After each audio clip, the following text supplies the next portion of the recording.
많은 무리를 보았네.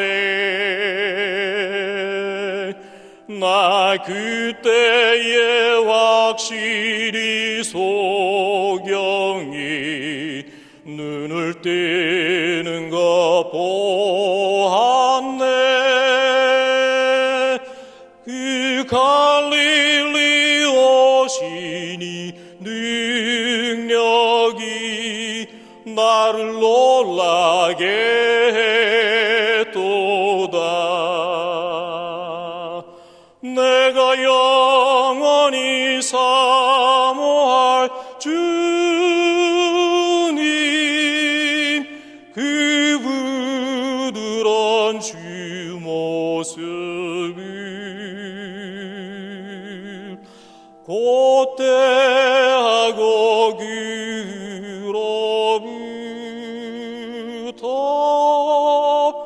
내 구주로 섬겼네.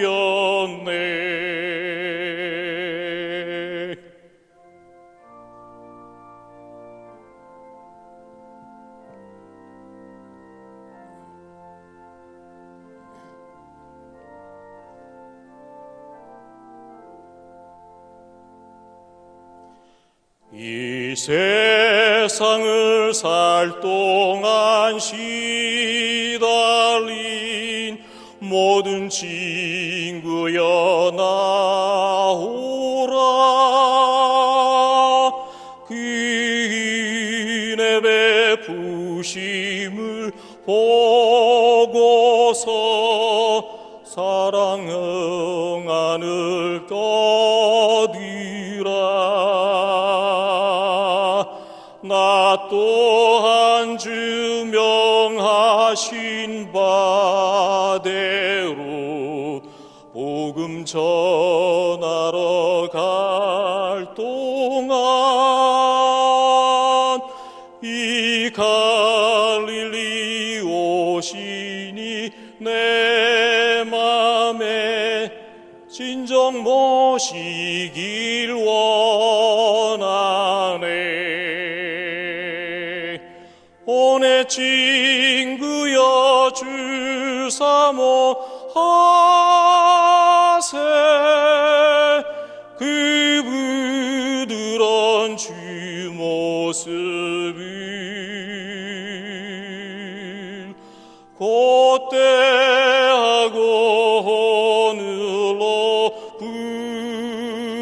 오늘로부터 내 구주로 모시리.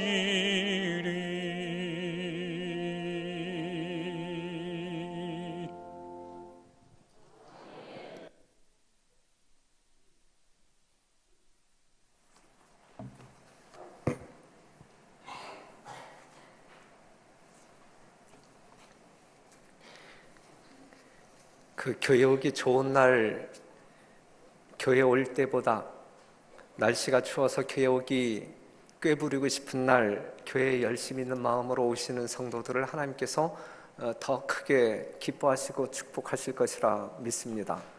오늘 이 자리에 오신 여러분 모두가 하나님의 넉넉한 은혜와 사랑 가운데 축복을 경험하게 되시기를 바랍니다. 마가복음 9장에 있는 말씀을 보겠습니다. 마가복음 9장 30절.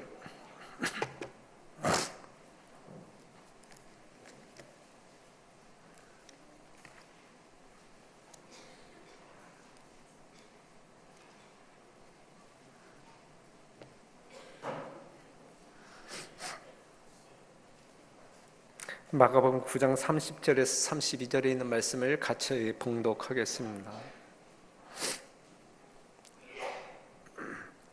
그곳을 시작.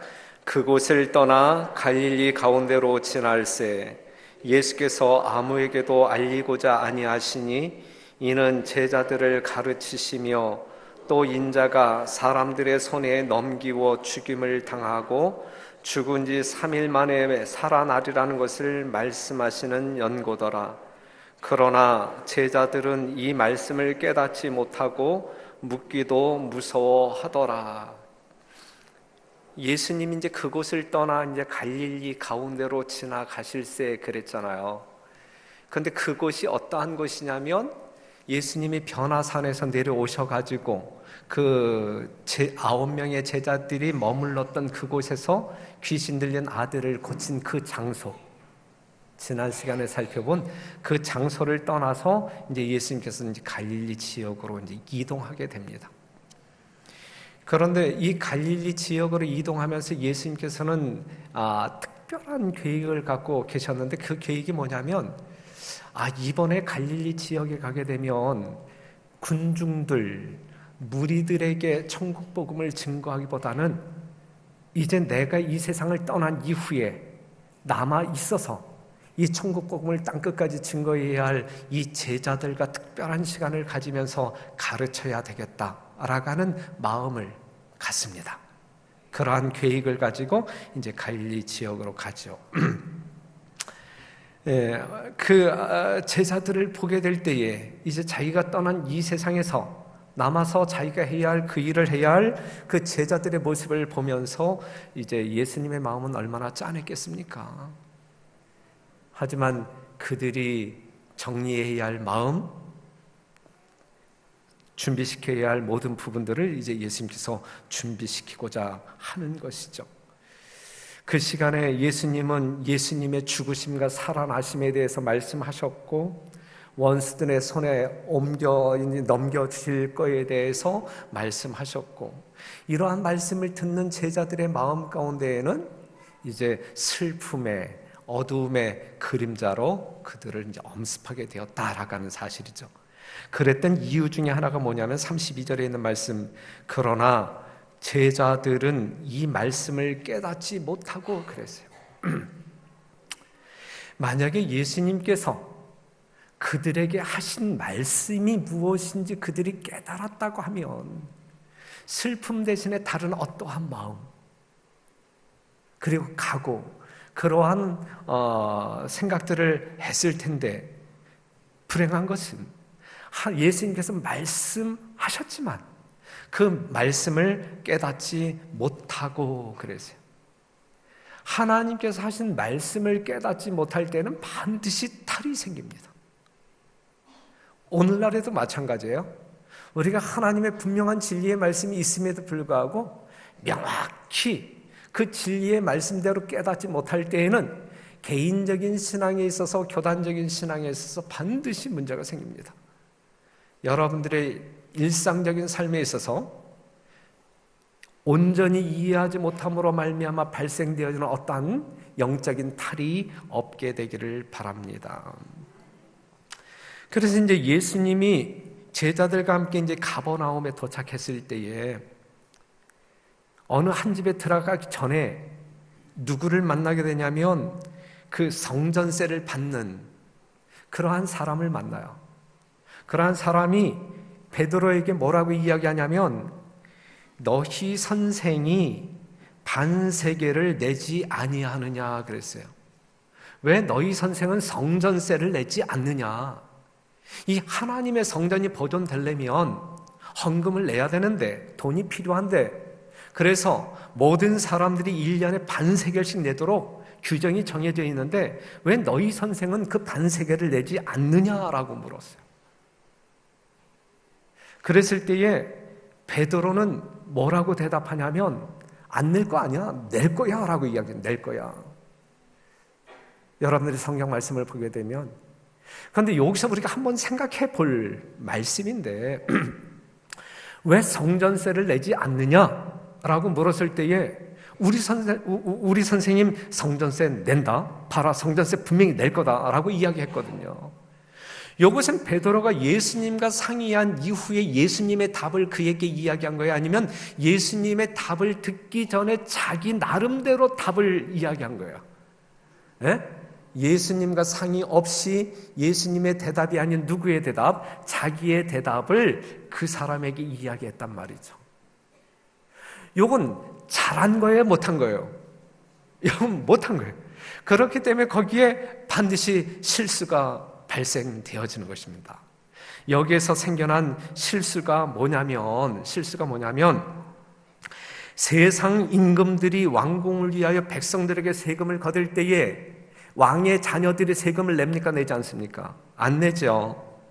그 다음에 이 성전세를 드릴 때에 모든 사람들은 성전세를 내지만 이 성전세를 nem에 있어서 제외된 사람이 어떠한 사람들이냐면 레위인들 제외됐고 제사장들 제외됐고 선지자들 제외됐습니다. 그 다음에 하나님의 성전을 유지하기 위하여 징수하는 성전세를 하나님의 아들인 예수 그리스도가 낼 필요가 있어요, 없어요? 낼 이유가 없는 것이거든요. 제외 대상이거든요. 그런데 지금 베드로는 뭐 할 것이라고 이야기해요? 낼 거라고 이야기해요. 낼 거라고. 그러면 베드로가 우리 선생님이 성전세 낼 거야, 두고 봐, 이렇게 이야기할 때에 이 베드로의 실수는 뭐가 실수냐면 이미 그 성전세를 왜 안 내냐 니네 선생님은, 이렇게 묻는 이 시비를 걸어온 그 사람은 이 예수님을 함정에 빠뜨리기 위한 그러한 수작이었거든요. 말씀을 드린다라고 하면 만약에 예수님이 성전세를 내지 아니한다라고 하면 하나님의 성전에 대한 이 불충하는 자, 못된 자, 그 당시에 그것은 큰 죄에 속했거든요. 그런 죄인으로 몰아붙일 수 있었던 것이고, 그 다음에 예수님이 만에 하나 성전세를 드린다라고 하면 거봐, 예수님은 제사장도 아니고 선지자도 아니고 하나님의 아들도 아닌 우리와 똑같은 평민이지, 이렇게 몰아붙일 수 있었던 거거든요. 그걸 노리고 성전세를 왜 안 내느냐라고 물었거든요. 그런데 베드로가 낼 거야, 우리 선생님 낼 거야 라고 이야기함으로 말미암아 베드로는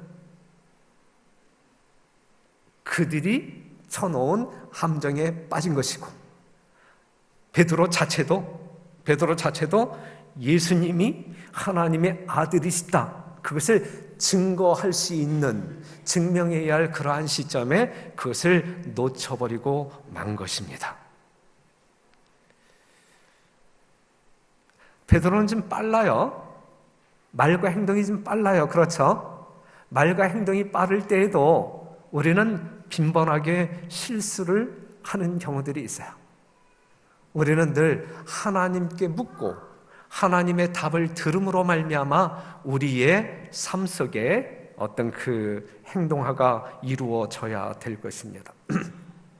마태복음 17장에 있는 말씀 보면 가로되 내신다 하고 집에 들어가니 예수께서 먼저 가라사대 시몬아 내 생각은 어떠하니요? 세상 사람들이 네게 관세와 정세를 받느냐? 자기 아들에게냐 타인에게냐? 베드로가 가로되 타인에게니이다. 예수께서 가라사대 그리하면 아들들은 세를 면하리라 그랬어요. 우리 사랑의 예수님께서는 실수하고 들어온 이 베드로를 적나라하게 질책하지 않습니다. 그렇죠? 멋있는 사랑이 충만한, 정말 어떤 그 상대를 위할 줄 아는, 배려할 줄 아는 그러한 분이심에 틀림이 없어요. 예수님께서는 불필요한 논쟁과 싸움을 피하기 위해서 세금을 냅니다. 성전세를 냅니다. 그렇죠. 그런데 성전세를 내기 전에 예수님의 분명한 입장을 제자들에게 밝히죠. 아들이 세 내는 거 받느냐? 안 낸다. 그 사실을 분명하게 주지시킨 다음에 그 성전세를 내는데, 이 성전세를 낼 때 아주 특이한 방법으로, 어떠한 방법으로 성전세를 냈어요? 야, 바다에 가면 낚시를 던지게 되면 물고기 한 마리가 올라오는데 입을 벌려봐. 거기에 한 세길이 있을 거야. 그러면 너와 나의 성전세를 갖다 내라. 근데 베드로가 가서 진짜 낚시를 던졌더니 고기가 올라왔는데 그 입을 열어봤더니 뭐가 있어요? 한 세겔이 있었어요. 이러한 상황 가운데에서 예수님이 하나님의 아들, 신성을 지니고 계신 분에 대한 분명한 증명이 되는 것인가요? 그거거든요. 예? 예수님의 신성이 나타나는 그러한 사건 중에 하나죠. 하지만 예수님께서는 하나님의 아들로서 성전세를 내야 할 이유가 없음에도 불구하고 성전세를 내므로 말미암아 논쟁과 싸움을 피해 가셨다. 그리고 이러한 이적을 통해서 예수님께서는 이 세상에 있는 만물이 누구의 것임을, 본인의 것임을, 자신의 것임을 온 천하에 드러내었다라고 하는 사실이죠. 시편 50편에 있는 말씀, 이는 삼림의 짐승들과 천산의 생축이 다 내 것이며 산의 새들도 나의 아는 것이며 들의 짐승도 내 것이미로다. 내가 가령 주려도 내게 이르지 않을 것은 세계와 거기 충만한 것이 내 것이미로다 그랬어요. 이 말씀 하나만 본다 할지라도 우리 하나님께서는 백성들에게, 자기 백성들에게 돈을 달라고 하시는 분이에요. 여러분들에게 11금을 내라고 우리 하나님께서 요구하시는데 실제적으로 이것이 우리 하나님께서 부족하고 하나님의 유익을 위하여 달라고 하는 것일까? 아니면 우리들을 위한 것일까? 예. 우리가 각종 헌금을 하나님께 드리지만 11금을 위시하여 월정 각종 헌금을 드리지만 하나님께서 뭔가 부족하여 뭔가 살림에 보태쓰기 위하여 우리에게 요구하는 것이 아니라 하나님의 유익을 위하여 요구하는 것이 아니라 분명 우리 백성들을 위하여, 하늘에 살아야 할 백성들을 위하여 요구하시는 것이다라는 분명한 사실을 기억하시고 그러한 부분에 있어서 여러분들의 마음이 거룩할 뿐만 아니라 이러한 일들로 인하여 영적인 손해를 보지 말게 되기를 간절히 바랍니다. 실제적으로 예수님은 조만간 아주 짧은 시간 이내에 이 성전의 봉사가 예수님의 죽음으로 말미암아 종결될 것을 아셨기 때문에 굳이 다른 랍비들과 서기관들과 어떤 그 논쟁에 휩싸이고 싶은 마음이 전혀 없었어요. 그래서 성전세를 드립니다. 여러분들이 영적인 신앙생활을 하게 될 때에 가급적이면 하나님의 거룩한 진리, 원리, 원칙을 지키는 것 말고는 논쟁이나 싸움이나 피해가는 것이 성도들의 아름다운 지혜라고 생각이 되어집니다. 오직 하나님의 말씀을 지키는 일에 있어서는 목숨 걸고 싸워야 되지만 그거 말고는 교회에서 어떠한 일을 할 때에도 결정할 때에도 자신들의 스타일, 자신들의 주장, 그것을 성취시키기 위하여 논쟁하거나 싸우는 일이 없으면 여러분들의 영적인 삶에 훨씬 더 도움이 될 거라 생각이 되어집니다. 그 다음에 이제 집에 들어갔을 때에 이 제자들에게 예수님께서 아주 곤란한 질문을 하나 던집니다. 그 마가복음 9장 33절에 있는 말씀을 보게 되면 너희가 노중에서 나를 따라오는 그 노중에서 의논한 것이 무엇이냐라고 질문을 해요.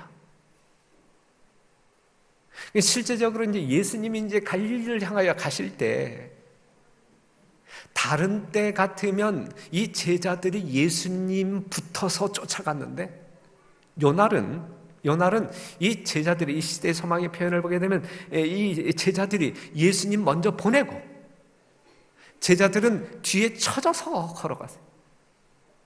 뒤에 쳐져서 걸어간 이유 중에 하나가 무엇이냐면 하나님의 나라가 이 땅에서 세워지게 되면 야 우리들 중에서 가장 높은 자리에 누가 앉아야 되지? 이걸 의논했던 것이거든요. 예수님이 듣지 못하도록 자기들이 서근서근거리면서 의논을 했지만 누가 높으냐? 그 부분을 의논을 했지만 예수님께서는 이미 다 알고 있는 것이거든요. 그래서 예수님께서는 뭐라고 질문하냐면 너희가 노중에서 의논한 것이 무엇이냐? 그랬을 때에 제자들은 부끄러워서 할 말이 없었어요. 할 말이 없었어요. 사랑하는 성도 여러분, 노중, 길에서 그 길은 어떠한 길입니까? 지금 예수님 따라가는 길이에요. 그렇죠? 예수님 뒤에서 그 이야기 했단 말이죠. 예수님을 따라가는 길이에요. 그런데 그 예수님이 지금 어디로 가고 있는 길이에요?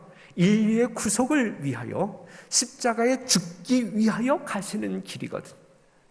그 엄숙한 순간에 그들이 이야기를 나누었던 주요 주제는 우리 중에 누가 높으냐, 으뜸이 될 것이냐, 이것이거든요.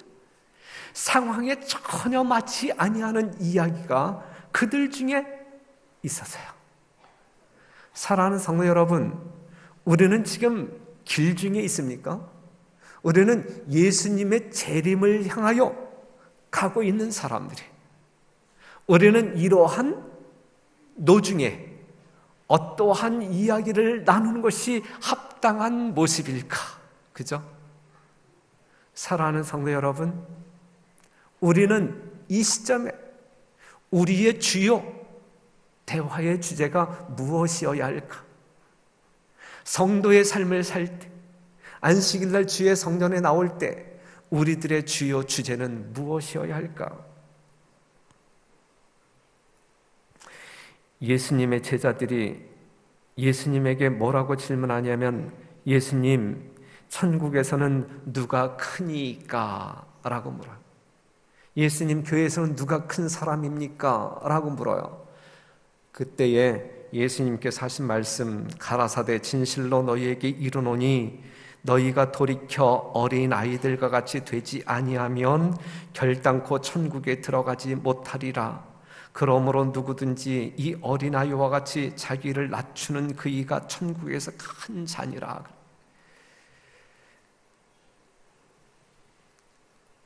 마가복음 9장 35절, 예수께서 앉으사 12 제자를 불러서 이르시되 아무든지 첫째가 되고자 하면 뭇사람의 끝이 되며 뭇사람을 섬기는 자가 되어야 하리라 하시고 그래서, 여러분, 하늘에서 살고자 하는 사람들에게, 하늘에서 큰 사람이 되고자 하는 사람들에게 예수님께서 이렇게 말씀하고 있는 것이거든요.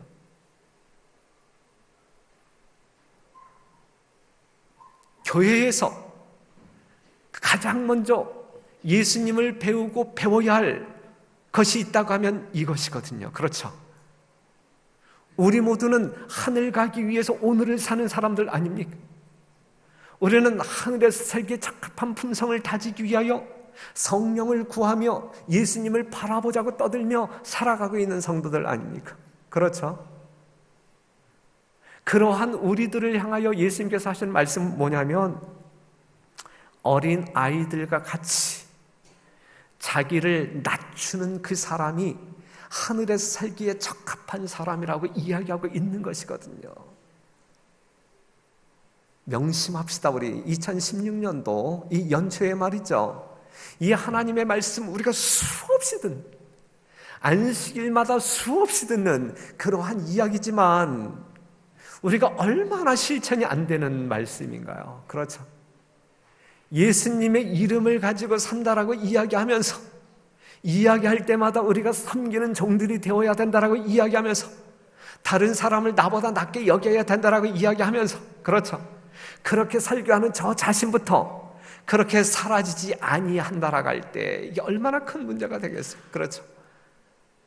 그러니 2016년도 또다시 하나님의 거룩한 이름으로 살아야 할 우리 별내교회 성도 여러분, 정말 예수 그리스도가 죽기까지 복종하신 그 모습이 가장 아름답게 보인다라고 고백할 때 우리도 예수님의 모본을 쫓아서 그러한 삶을 조금 더 실천하는 2016년도 한 해가 되기를 간절히 바랍니다. 제발 자기의 인격이 인정을 받지 못했다고, 자기의 봉사가 남들이 알아주지 않는다고 누군가가 나를 깔보았다고 정말 예수 그리스도의 성품을 잃어버리는 사람들이 아니라 예수 그리스도가 우리의 삶 가운데 살아 계심에 대한 분명한 증거를 가지고 생애하는 여러분과 제가 되기를 간절히 바랍니다. 선악의 대쟁투의 최고의 대적은 누구라고요? 선악의 대쟁투의 최고의 대적은 자기 자신이다 그랬어요. 자기 자신이다. 가장 높은 자리를 탐내는 분쟁은 하늘에서 대쟁투를 발발시키고 그리스도를 하늘에서 오시게 하여 죽게 한 바로 그 정신의 역사였다. 루스벨은 지극히 높은 자와 비길이라고 말하였었다. 루스벨이 진실로 지극히 높은 자와 같이 되기를 바랐다면 하늘에 지정된 자기의 자리를 결코 버리지 않았을 것이다. 왜냐하면 지극히 높은 자의 정신은 이기심 없는 봉사에서 나타나기 때문이다 그랬어요. 루스벨이 원한 것은 하나님의 능력이었지 그의 품성은 아니었다 그랬어요. 사랑하는 성도 여러분, 여러분들은 우선적으로 하나님의 성품을 구하는 성도들이 되기를 간절히 바랍니다. 우리가 맨 처음에 창조함을 받을 때에 하나님의 형상과 모양으로 창조함을 받았지만 죄로 인하여 그 모든 것을 잃어버렸잖아요. 그렇죠? 그런데 예수 그리스도의 엄청난 희생적인 사랑으로 말미암아 그 사랑의 강권하심과 감동하심으로 말미암아 우리가 우선적으로 회복해야 할 것이 있다고 하면 잃어버린 하나님의 영광 아니겠습니까? 잃어버린 하나님의 성품 아니겠습니까? 그렇죠? 능력을 구하는 사람들이 아닌 하나님의 아름다운 성품을 구하는 여러분과 제가 되기를 간절히 바랍니다.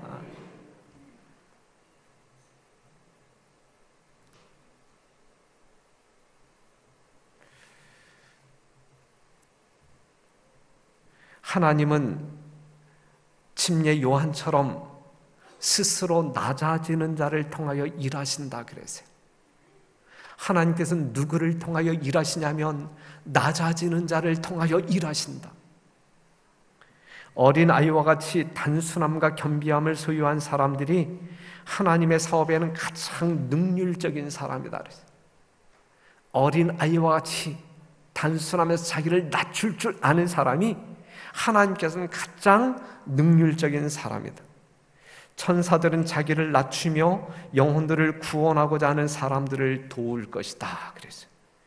어린아이들이 자신의 부족을 느끼며 부모에게 모든 것을 의지할 때에 부모가 그를 돕듯이 하나님께서는 자신의 어리석음과 부족을 느끼고 하늘의 도움을 절실하게 요구하는 사람에게 성령을 보내셔서 도우신다 그랬어요.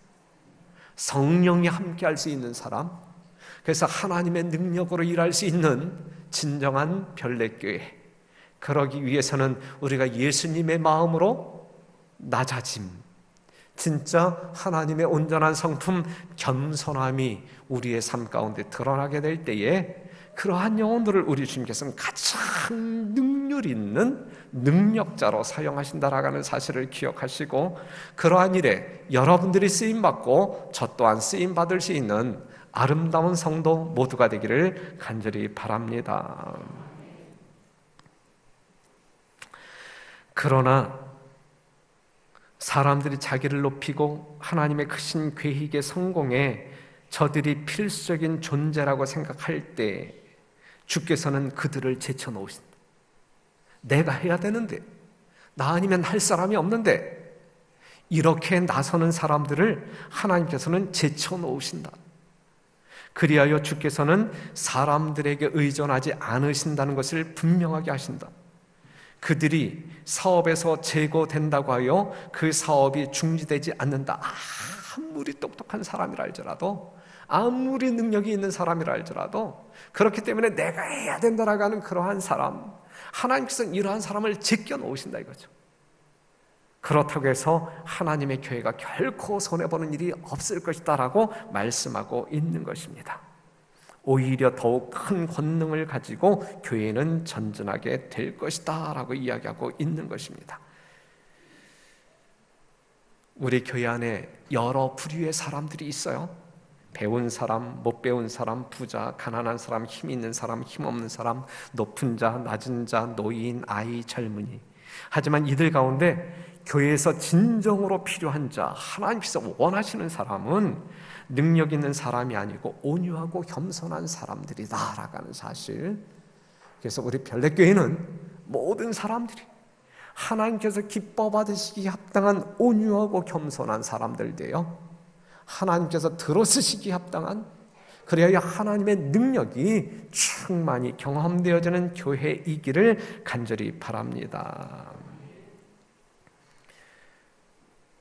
마가복음 9장 38절에 있는 말씀, 선생님, 우리를 따르지 않는 어떤 자가 주의 이름으로 귀신을 내어 쫓는 것을 우리가 보고 우리를 따르지 아니함으로 금하였나이다 그랬어요.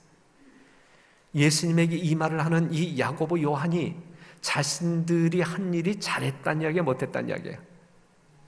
지금 예수님에게 지금 이렇게 이야기하고 있는 이 요한이 예수님에게 본인들이 잘했다는 이야기야, 잘못했다는 이야기야? 이 말 가운데에는, 이 뉘앙스 가운데에는 잘했다는 이야기야. 우리는 해야 할 일을, 예수님의 이름을 위하여, 영광을 위하여 할 일을 했는데 잘했죠? 이제 이렇게 이야기하고 있는 것이거든요. 그랬을 때 예수님께서는 금하지 말라 그랬어요. 금하지 말라. 내 이름을 의탁하여 능한 일을 행하고 즉시로 나를 비방할 자가 없느니라. 금하지 말라 그랬어요.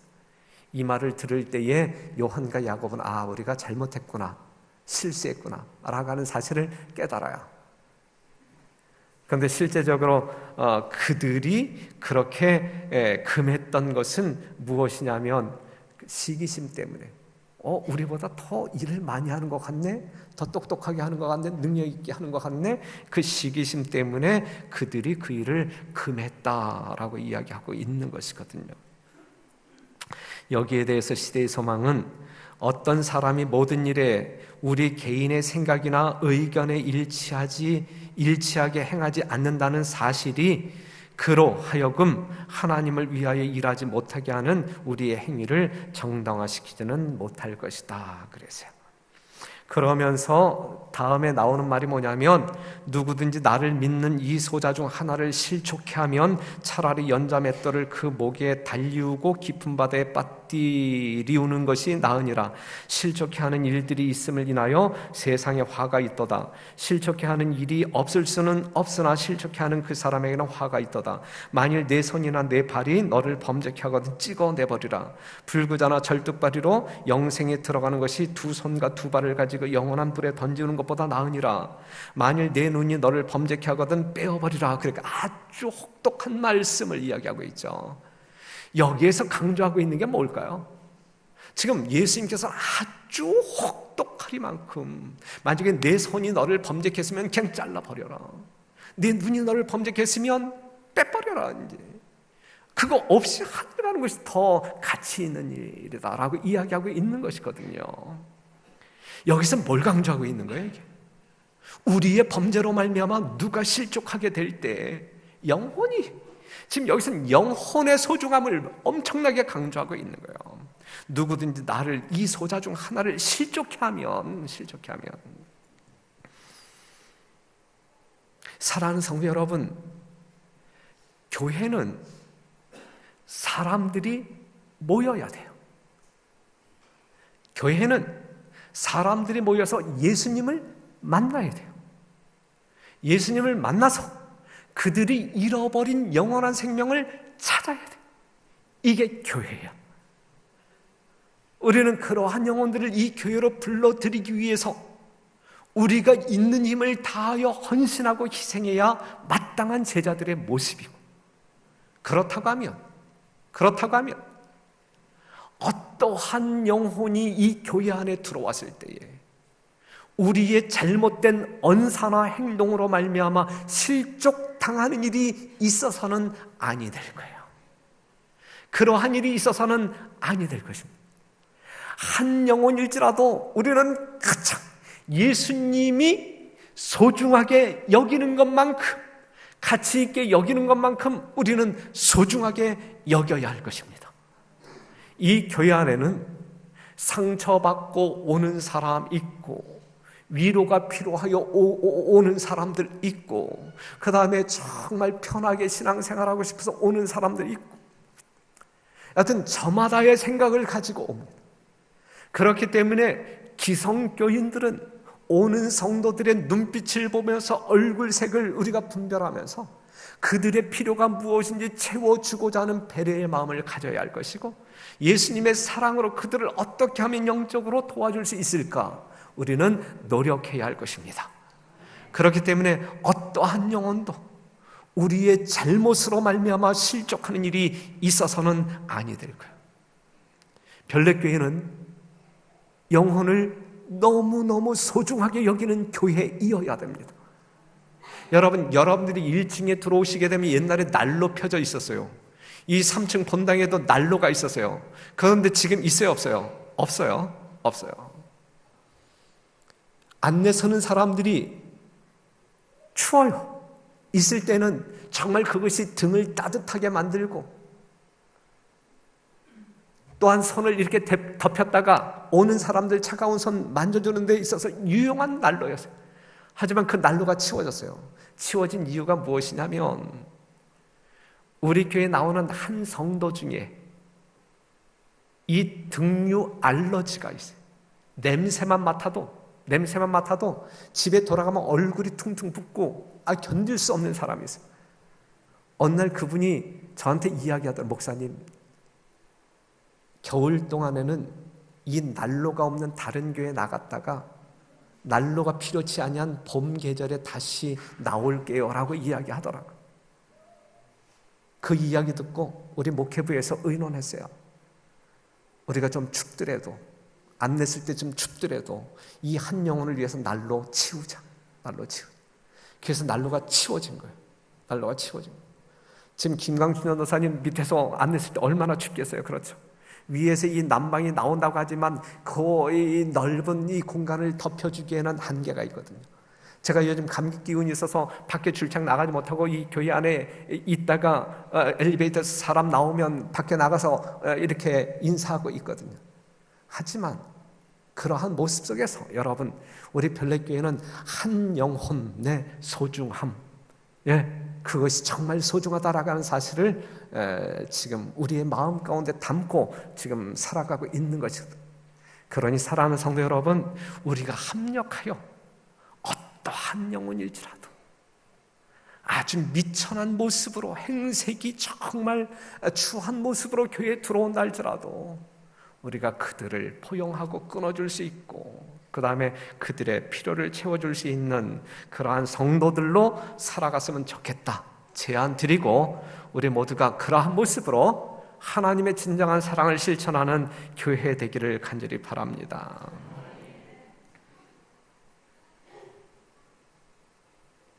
몸을 죽음에서 구하기 위하여 발이나 손을 절단하거나 심지어 눈을 빼버리는 일이 있거든 하물며 영혼을 죽음에 이르게 하는 죄를 버리기 위하여는 얼마나 더 힘써야 할 것인가. 영혼이에요. 영생이에요. 영생. 그 다음에 예수님께서는 지속적인 범죄자를 위한 권고 방법이 나오는데, 어떠한 사람이 잘못했다고 하면 그 영혼을 살리기 위해서 1대1로 만나서 문제를 해결해라. 그럼에도 듣지 아니한다고 하면 두세 사람이 찾아가서 그 영혼을 회복시키기 위하여 노력해라. 그럼에도 듣지 아니한다라고 하면 교회의 이름으로 권해라라고 이야기합니다. 마태복음 18장 15절, 16절, 17절에 있는 말씀을 보게 되면, 이 말씀을 보게 되면 뭔가 교회에서 잘못하는 사람이 있다라고 하면 교회에서 징계하는 일에 서두르란 이야기예요. 여기에서도 강조되고 있는 것은 그 영혼을 살려내란 이야기예요. 살려내라. 뭔가 잘못하고 범죄하고 있는 영혼이 있다라고 하면 그 사람이 잘못된 길에서 돌이킬 수 있도록 모든 성도들이 협력하란 이야기예요. 어떠한 사람이 잘못했다고 하면 정말 그 영혼을 위하여 금식기도 하고 철회기도 하고, 정말 성령이 그 마음 가운데 임할 수 있도록 기도한 다음에 찾아가서 당신 이렇게 살면 안 돼, 이렇게 살아야 돼, 하나님께서 원하시는 길은 이 길이야, 이렇게 권하라 이거예요. 영혼을 살리기 위해서. 그래도 말을 안 들으면 또 합심하여 기도하고 두세 사람이 가서 다시 권하고, 그래도 말을 안 듣고 교회를 분란시킨다라고 하면 이제 교회에다 이야기하고 징계하라, 이거 징계. 그런데 징계가 목적이 아니라 구원이 목적이에요. 징계가 목적이 아니라 구원이 목적이에요. 하지만 징계가 필요할 땐 징계. 하지만 징계를 한다 할지라도 하나님의 자비에서 완전히 끈기운 자로 인정하라가 아니라 그 형제들을 끝까지 징계한 영혼이라 할지라도 끝까지 끌어안고 주님 오시는 그날까지 가야 된다라고 이야기하고 있는 것이거든요. 어느 한 사람이 그리스도께서 분부하신 의무, 곧 오류와 죄 가운데 빠진 자들을 회복시키고자 하는 노력을 등한히 하면 그는 그 죄에 참여하는 자가 된다. 우리가 막을 수 있었을지도 모르는 죄악 때문에 마치 우리 자신이 범행한 것과 똑같은 책임을 진다 그랬어요. 막아야 돼요. 교회 안에 죄가 있다고 하면 막아야 돼요. 정말 이 교회에 어떠한 이 교회가 이 망가지는 어떠한 죄악을 범하는 사람들이 있다면 막아야 되는 거예요. 그 영혼을 살리기 위해서 막아야 되는 거예요. 그렇죠? 모쪼록 사랑하는 성도 여러분, 오늘 총 제목이 누가 가장 크냐? 하나님의 말씀에 대한 분명한 이해가 없을 때에 하나님의 백성들에게는 반드시 탈이 생깁니다. 반드시. 하나님의 뜻대로 행동하지 아니하는 탈, 높고자 하는 탈. 우리가 가야 할 길은 분명한데 예수님을 믿고 따르는 우리들이 예수님을 바라보면서 가야 할 길이 분명한데 우리가 어떠한 모습으로 살아야 할지 분명한데 하나님의 분명한 말씀이 있음에도 불구하고 그 말씀에 대하여 온전히 이해하지 못할 때에는 하나님의 뜻대로의 삶이 이루어지는 것이 아니라 하나님의 말씀과 상관없는 제멋대로의 삶, 결국은 사단이 가는 길을 흉내내면서 따라가면서도 그것이 사단의 짓이라고 하는 사실을 모르는 채 가려고 하는 경우들이 생긴단 말이죠. 이러한 일이 있어서는 아니 될 것입니다. 그렇죠? 2016년도를 살아가는 우리 벨렛교회 성도 여러분, 여러분들의 삶 가운데 십자가에서 돌아가신 예수 그리스도가 영원토록 동행하게 되기를 바라고, 그래서 다른 어떠한 해보다 2016년도에는 여러분들이 예수님을 훨씬 더 많이 닮아가는 성과 있는 열매 있는 한 해가 되기를 바라고, 그렇게 살기로 결심하는 여러분들 10년 가운데 무엇보다도 중요시 여겨야 할 것은 이미 교회에 출석하고 있는 모든 성도들의 영혼 중요시 여김으로 말미암아 나의 어떠함이, 나의 어떠한 허물이 그 영혼을 실족케 하는 일이 결코 발생하지 아니하도록 예수 그리스도의 마음을 나누어 주는 일에 있어서 인색함이 없는 그러한 교회, 그러한 주역들이 되기를 바라고, 여전히 세상 가운데 있는 그 영혼들을 구원함에 있어서 여러분들이 영육혼에 있어서 하나님과 연결되어지는 가운데 헌신하고 죽도록 충성하는 주의 종들이 되기를 간절히 바라면서 말씀을 마치겠습니다.